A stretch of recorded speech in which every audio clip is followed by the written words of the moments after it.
Hello students, बच्चों ये हमारा छठा अध्याय है जल संसाधन। और यहाँ पर जो संभावित जल समस्याएं हैं यहाँ तक हमने कंप्लीट कर लिया था पहले कि जो दिन पे दिन क्या जो जनसंख्या है वो बढ़ती जा रही है और उसकी वजह से क्या होता जा रहा है कि जो जल की आपूर्ति है, जो उपलब्धता है लोगों तक, उसकी प्रतिदिन क्या होती जा रही है, कमी होती जा रही है। तो जो जल संसाधन है उपलब्ध है हमारे पास, वो औद्योगिक कृषि के लिए, उद्योगों के लिए, कृषि के लिए और घरेलू निस्सरणों से प्रदूषित होता जा रहा है। कि इन कामों के, जैसे उद्योगों की फैक्ट्रियों से जो गंदगी या कचरा निकाला जाता है, खेती से और घर के कामों से जो गंदगी निकलती है, पानी निकलता है, उसकी वजह से क्या होता है, जो हमारा पानी है वो प्रदूषित होता जा रहा है। और इन कारणों से उपयोगी जल संसाधनों की उपलब्धता और सीमित होती जा रही है। और इन सभी कारणों की वजह से क्या होता जा रहा है, जो हमारे जल साधन की जहाँ से हमें जल उपलब्ध होता है, मिलता है, वो सीमित होते जा रहे हैं, मतलब कम होते जा रहे हैं, एक लिमिट्स हो गई है उनकी भी। तो अब इससे आगे आज शुरू करते हैं जल के गुणों का ह्रास, कि जो जल के गुण हैं वो कैसे नष्ट होते जा रहे हैं, उनका कैसे ह्रास होता जा रहा है। जल गुणवत्ता से तात्पर्य जल की शुद्धता अथवा अनावश्यक बाहरी पदार्थ से रहित जल से है। गुणवत्ता से क्या मतलब बताया कि जल कितना शुद्ध है उसके बारे में बताना, और अनावश्यक बाहरी पदार्थों से रहित, कि जो उसमें अनावश्यक जो जो चीज़ें हमारे जल को प्रदूषित करती हैं उन सही पदार्थों से रहित ऐसा जल कैसा है, अच्छा जल माना जाता है। जल बाह्य पदार्थों जैसे सूक्ष्म जीव, रासायनिक पदार्थों, औद्योगिक और अन्य अपशिष्ट पदार्थों से प्रदूषित होता है। और जो हमारा पानी है वो जो अपशिष्ट पदार्थ हैं उन सब से क्या होता है, प्रदूषित होता है, गंदा होता है। इस प्रकार के पदार्थ जल के गुणों में कमी लाते हैं।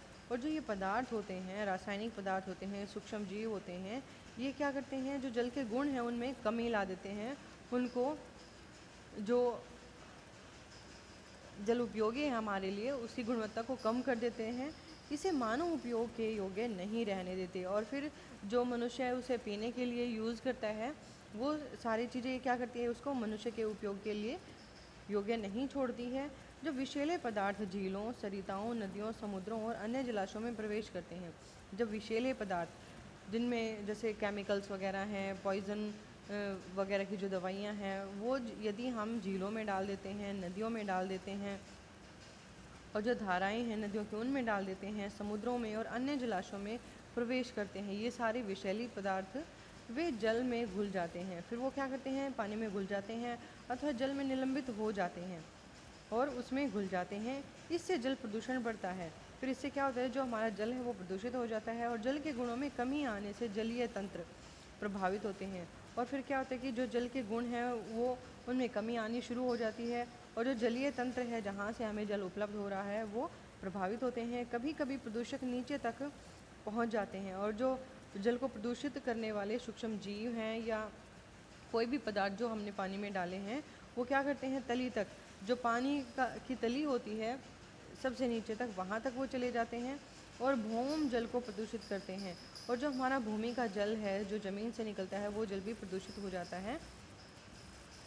देश में गंगा और यमुना दो अत्यधिक प्रदूषित नदियाँ हैं। भारत की जो प्रदूषित नदियाँ मानी गई हैं, गंगा और यमुना नदी को सबसे अधिक प्रदूषित माना गया है, क्योंकि लोग धार्मिक कामों से भी यहाँ पर अपने जो चीज़ें होती हैं उनका विसर्जन करते हैं। तो जिसकी वजह से ये नदियाँ क्या होती जा रही हैं, प्रदूषित होती जा रही हैं। गंगा और इसकी सहायक नदियाँ उन पर स्थित शहर दर्शाइए। अब आपको क्या काम करना है, पीछे मैप दिया गया है 6.2, वहाँ पर गंगा और उसकी जो हेल्पिंग रिवर्स हैं उनके बारे में आपको पता लगाना है, और इन नदियों के किनारे कौन कौन से शहर बसे हुए हैं उनके बारे में पता लगाना है। उसके बाद आगे बढ़ते हैं जल संरक्षण और प्रबंधन। अब चलो आगे देखते हैं जल संरक्षण और प्रबंधन है। तो यहाँ पर जल संरक्षण का क्या मतलब है कि उस जल को हम कैसे बचा सकते हैं। अलवणीय जल की घटती हुई उपलब्धता, अलवणीय जल मतलब जो मीठा पानी है, उसकी जो उपलब्धता है वो दिन प्रतिदिन घटती जा रही है, क्योंकि जनसंख्या बढ़ती जा रही है और जो जल पीने योग्य जो जल है पृथ्वी पर वो काफ़ी कम है। तो जिसकी वजह से उसका प्रयोग ज़्यादा हो रहा है और जो उसकी उपलब्धता है वो दिन प्रतिदिन घटती जा रही है। बढ़ती मांग से सतत पोषणीय विकास के लिए इस महत्वपूर्ण जीवनदायी संसाधन के संरक्षण और प्रबंधन की आवश्यकता बढ़ गई है। कि जो पानी की मांग है वो बढ़ती जा रही है, और जो सतत पोषणीय विकास की बात है कि लोगों का जो चहुमुखी विकास है वो हम कैसे करेंगे। इन सभी महत्वपूर्ण जीवनदायी संसाधनों के संरक्षण के लिए, ये क्या है, जीवनदायी संसाधन है कि जिनके बिना हमारा जीवन संभव नहीं है, इनको बचाने के लिए और इनकी उचित प्रबंध की हमें आवश्यकता है। विलवणीकरण द्वारा सागर महासागर से प्राप्त जल उपलब्ध उसी अधिक लागत के कारण नगण्य हो गई है। और जो जल हमें सागरों से महासागरों से प्राप्त होता है और उसमें क्या होता है, लागत अधिक लगती है उसको अलवणीय जल बनाने में, मीठा पानी बनाने में, और वो क्या हो गई है, नगण्य हो गई है। भारत को जल संरक्षण के लिए तुरंत कदम उठाने हैं। भारत को क्या करना चाहिए, जल संरक्षण के लिए तुरंत कदम उठाने चाहिए, उसको बचाने के लिए कि जो जल है वो हमारा अधिक वेस्ट ना हो, उसकी जो गुणवत्ता है वो नष्ट ना हो। प्रभावशाली नीतियाँ और कानून बनाने हैं। ऐसी हमें नीतियाँ और कानून बनाना है कि जिससे ये जो जल है इसको बचाया जा सके। जल संरक्षण हेतु प्रभावशाली उपाय अपनाने हैं। जल बचत तकनीकों और विधियों के विकास के अतिरिक्त प्रदूषण से बचाव, कि इनके विकास के साथ साथ हमें क्या करना है, प्रदूषण से बचाना है, बचाने के प्रयास भी करने हैं। जल संभर विकास, जल संभर विकास हमने आपने 11th में पढ़ा होगा, जलद्रोणी और जल संभर। जलद्रोणी क्या होती है, जो नदियों का जो बेसिन एरिया होता है वो काफ़ी बड़ा होता है, और जो जल संभर होता है वो छोटी छोटी नदियों के द्वारा जो एरिया कवर किया जाता है वो छोटा एरिया होता है। तो जल संभर विकास हमें क्या करना है, जो जल संभर है उनका विकास करना है। वर्षा के जल को संग्रहित करना है। जल के पुनः चक्रण, कि जल को दोबारा से हम कैसे यूज़ कर सके, कैसे उसको दोबारा प्रयोग या के लायक बना सके, तो उनके बारे में हमें बताना है। और पुनः उपयोग और लंबे समय तक जल की आपूर्ति के लिए जल के संयुक्त उपयोग को प्रोत्साहित करने की आवश्यकता है, कि लंबे समय तक जो जल की आपूर्ति है वो हमारे लिए बनी रहे। उसके बाद है जल प्रदूषण का निवारण, कि जो जल को का जो प्रदूषण हो रहा है उसका निवारण कैसे किया जाए। उपलब्ध जल संसाधनों का तेज़ी से निम्नीकरण हो रहा है। जो जल संसाधन हैं उनका क्या हो रहा है, तेज़ी से निम्नीकरण हो रहा है। वहाँ पर जो जल का स्तर है वो घटता जा रहा है, पानी की जो मात्रा है वो कम होती जा रही है। देश की मुख्य नदियों के प्राय पहाड़ी क्षेत्रों के ऊपरी भागों तथा कम बसे क्षेत्रों में अच्छी जल गुणवत्ता पाई जाती है। जहाँ पॉपुलेशन कम है और पहाड़ी एरिया है, वहाँ पर जहाँ से नदियों का पानी आता है वहाँ पर क्या होता है, अच्छी जल गुणवत्ता पाई जाती है। क्योंकि नदियों का जो पानी होता है कैसा होता है, मीठा पानी होता है, और जहाँ पॉपुलेशन कम है गंदगी कम फैलेगी, जल प्रदूषित कम होगा, तो जो जल होगा वो कैसा मिलेगा, गुणवत्ता से युक्त मिलेगा। मैदानों में नदी जल का उपयोग गहन रूप से कृषि, और जो मैदानी क्षेत्र है वहाँ पर क्या होता है, जो नदियों का जल होता है उसका अधिक मात्रा में, गहन रूप से मतलब अधिक मात्रा में उसका प्रयोग किया जाता है। किन कामों में, कृषि के लिए, पीने के लिए, घरेलू कामों के लिए, औद्योगिक उद्देश्यों के लिए किया जाता है। अपवाहिकाओं के साथ कृषिगत उर्वरक और कीटनाशक, घरेलू ठोस और अपशिष्ट पदार्थ, औद्योगिक बहिस्त्राव नदी में मिल जाते हैं। बाह्य जो स्रोत होते हैं या स्त्राव होते हैं वो क्या होते हैं, नदियों में मिल जाते हैं, जिससे जल को प्रदूषित करते हैं। नदियों में प्रदूषकों का संकेंद्रण गर्मी के मौसम में बहुत अधिक बढ़ जाता है, और जो जल को प्रदूषित करने वाले पदार्थ होते हैं या चीज़ें होते हैं गर्मी के मौसम में वो अधिक बढ़ जाती हैं, क्योंकि उस समय जल का प्रवाह कम होता है।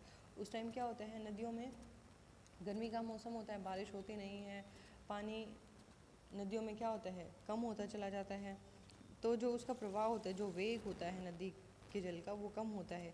केंद्रीय प्रदूषण नियंत्रण बोर्ड, ये CPCB की बात की गई है कि राज्य प्रदूषण बोर्ड, यहाँ पर जो सेंट्रल गवर्नमेंट के द्वारा कौन सा चलाया गया है, CPCB बोर्ड है, और राज्य सरकार के द्वारा कौन सा चलाया गया है, SPC बोर्ड है, के साथ मिलकर 507 स्टेशनों को राष्ट्रीय जल संसाधन की गुणवत्ता का मॉनिटरिंग किया जा रहा है।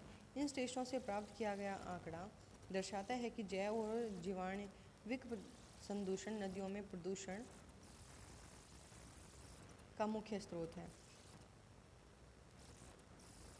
दिल्ली और इटावा के बीच यमुना नदी देश में सबसे अधिक प्रदूषित नदी है। दूसरी प्रदूषित नदियां अहमदाबाद से साबरमती, लखनऊ में गोमती, मदुरई में काली, अड़ियार कुम संपूर्ण विस्तार है, वैगई, हैदराबाद में मूसी, और कानपुर और वाराणसी में गंगा है। भूम जल प्रदूषण देश के विभिन्न भागों में भारी विषैली धातुओं, फ्लोराइड और नाइट्रेट्स के संकेंद्रण के कारण होता है। कि जो भूमि का जो जल है वो किन कारणों से प्रदूषित होता है, तो यहाँ पर इन दो चीज़ों के नाम बताए हैं। फ्लोराइड है, ये क्या है, विषैली धातुएं हैं, और नाइट्रेट्स है, इनके संकेंद्रण के कारण, अधिक प्रयोग के कारण जो हमारा पानी है वो प्रदूषित होता जा रहा है। वैधानिक व्यवस्थाएं जल अधिनियम 1974 प्रदूषण का निवारण और नियंत्रण। जो जल अधिनियम बोर्ड था उसने 1974 में क्या किया था, एक बोर्ड की स्थापना की थी और इसके लिए क्या किया था, प्रदूषण का निवारण की जो जल को प्रदूषित जो हमारा जल हो रहा है उसका निवारण कैसे किया जाए, उस पर कंट्रोल कैसे किया जाए। और पर्यावरण सुरक्षा अधिनियम 1986, और पर्यावरण को सुरक्षित करने के लिए जो अधिनियम आया था, कानून आया था, उस 1986 में आया था, प्रभावपूर्ण ढंग से कार्यान्वित नहीं हुए हैं। परिणाम यह है कि 1997 में प्रदूषण फैलाने वाले 251 उद्योग, और वो कौन से उद्योग हैं जो 251 उद्योग बताए गए हैं, नदियों और झीलों के किनारे स्थापित किए गए हैं। ये क्या किए गए हैं, जो उद्योग धंधे हमने स्थापित किए हैं नदियों और झीलों के किनारे स्थापित किए हैं। जल उपकर अधिनियम 1977 में स्थापित किया गया था, जिसका उद्देश्य प्रदूषण कम करना था। उसके भी सीमित प्रभाव हैं। जल के महत्व और जल प्रदूषण के अधिक प्रभावों के बारे में जागरूकता का प्रसार करने की आवश्यकता है। जन जागरूकता और उसकी भागीदारी से कृषिगत कार्यों तथा घरेलू और औद्योगिक विसर्जन से प्राप्त प्रदूषकों में बहुत प्रभावशाली ढंग से कमी लाई गई है। कि ये जो बोर्ड हैं, इन्होंने जो जिन बोर्डों की हमने बात की गई है यहाँ पर, इन बोर्डों ने क्या किया है, कुछ कानून बनाए हैं और लोगों को जागरूक किया है, ताकि लोगों को जागरूक करके और जो प्रसार किया है उनको जागरूक करने के लिए, तो उससे क्या हुआ है, जो जन है, जो लोग हैं वो जागरूक हुए हैं और उनकी भागीदारी को इसमें रखा गया है कि कृषिगत कार्यों में कि जो खेती के काम हैं उनमें और घरेलू और औद्योगिक जो विसर्जन होता है उनसे जो प्रदूषक निकलते हैं वो उनका जो प्रभावशाली ढंग है उसमें कमी लाई जाएगी, ताकि वो नदियों में उनका विसर्जन ना किया जाए और जो हमारी नदियाँ या झीलें प्रदूषित हो रही हैं उनके प्रदूषण को रोका जाए। अब है जल का पुनः चक्र और पुनः उपयोग, ये हम नेक्स्ट वीडियो में करेंगे। आज तक आपका काम इतना ही है।